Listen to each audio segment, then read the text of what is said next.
श्री सद्गुरु महाराज की जय।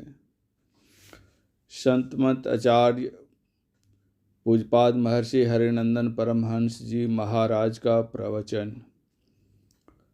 बंदो गुरु पद कंज कृपा सिंधु नर रूप हरि महामोहतम पुंज जा शुभ चन रवि करनिक। मंचासीन श्रद्धेय महात्मागण, ऊंचे ऊंचे पद पर सुशोभित पदाधिकारीगण, धर्मानुरागी सज्जनवृंद तथा आदरणीय माताओं एवं भक्तिमती बहनों, इस शताब्दी समारोह के अवसर पर ऊंचे ऊंचे पदों पर सुशोभित करने वाले सभी सम्मानीय महानुभावों का प्यार प्रेम पाकर एवं उपस्थिति को देखकर मेरे मन में बड़ी प्रसन्नता हो रही है। मैं आप सभी महानुभावों की शुभकामना करता हूँ तथा गुरु महाराज से प्रार्थना करता हूँ कि सबों का जीवन मंगलमय हो। यह महाधिवेशन संत महापुरुषों के ज्ञान को सुनाने समझाने के लिए है। संतों का ज्ञान बड़ा कल्याणकारी है। कल्याण सब कोई चाहते हैं, लेकिन बाहरी उपलब्धि से कल्याण नहीं होता है। कल्याण तब होगा जब हम संतों के बताए मार्ग पर चलेंगे।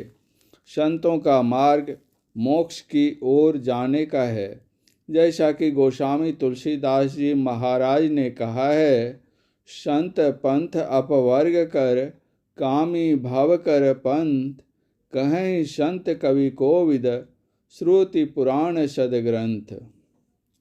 अपवर्ग कहते हैं मोक्ष को, मोक्ष कहते हैं मुक्ति प्राप्त करने को, मुक्ति कहते हैं सारे दुखों से छूट जाने को। यह कब संभव होगा? बाहरी यत्न से संभव नहीं होगा। बहुत संपत्ति होने से, बहुत ऊंचे पद पर चले जाने से कोई सारे दुखों से छूट नहीं जाता। जब तक जीव बंधन के अंदर रहेगा, परवश बना हुआ रहेगा, तब तक दुख का भोग भोगते रहेगा। सब के सब बंधन के अंदर हैं। भले ही लोगों को आश्चर्य लगे कि हमारे ऊपर कौन सा बंधन है। संत राधा स्वामी साहब ने कहा है, बंधे तुम गाढ़े बंधन आन, पहला बंधन पड़ा देह का, दूसर तिड़िया जान, तीसर बंधन पुत्र विचारो, चौथा नाती मान, नाती के कहीं नाती होवे, फिर कहो कौन ठिकान, धन संपत्ति और हाट हवेली, यह बंधन क्या करूं बखान, चौलर पचलर सतलर रसरी, बांध लिया अब बहुविधि तान, कैसे छूटन होए तुम्हारा, गहरे खूंटे गड़े निदान। कहा, इतने बंधन के अंदर तुम हो। सभी बंधनों में पहला बंधन देह का है।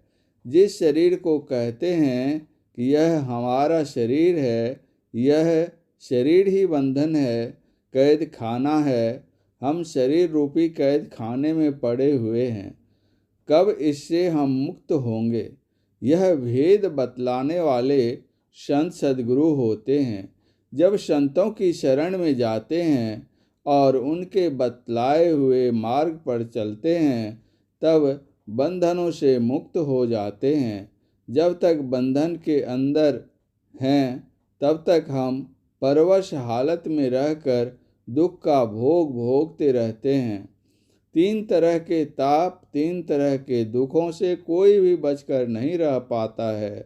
पहला ताप क्या है?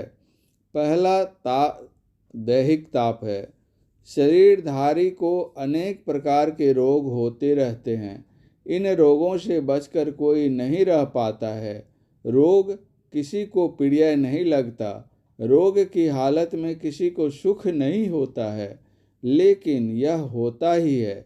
बहुत धन हो जाने से, बहुत बड़े राजा हो जाने से बहुत ऊंचे पद पर चले जाने से रोग से कोई बचकर रहे संभव नहीं है।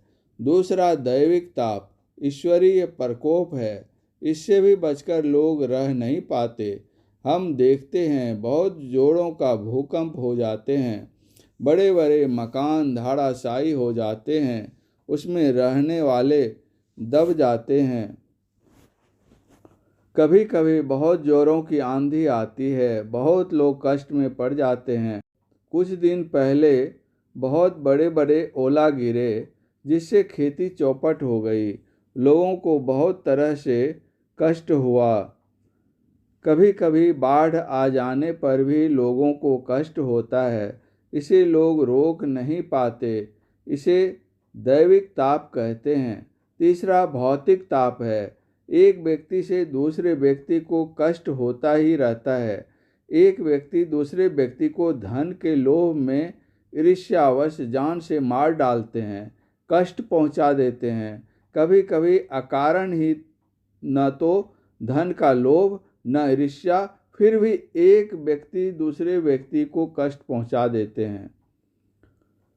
झारखंड में सत्संग का प्रोग्राम चल रहा था। सुनने में आया कि नक्सली लोग अकारण ही विद्यालय भवन को, थाना को उड़ा देते हैं। बहुत से छोटे छोटे बच्चे विद्यालय में पढ़ने जाते हैं, उनकी जान चली जाती है। यह सब भौतिक ताप है। इससे भी बचकर कोई रह नहीं पाता। कैसे हम बचकर रहेंगे? गोस्वामी तुलसीदास जी महाराज ने कहा, जहाँ कोई ताप नहीं हो वहाँ चलो।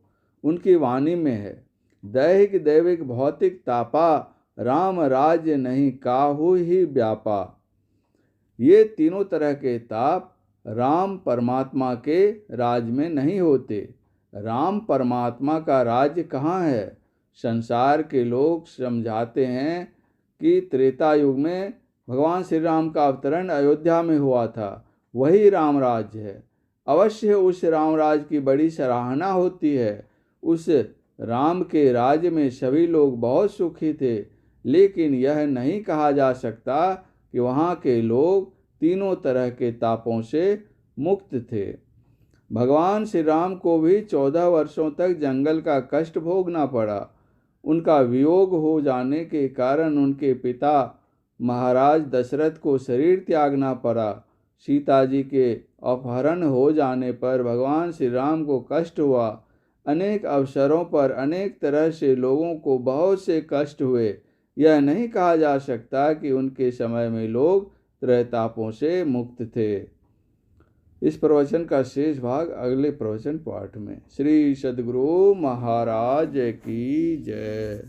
पूज्यपाद का यह प्रवचन अखिल भारतीय संतमत सत्संग के शताब्दी महाधिवेशन के शुभ अवसर पर दिनांक 19/2/2011 ईस्वी को अपराह्नकालीन सत्संग में हुआ था।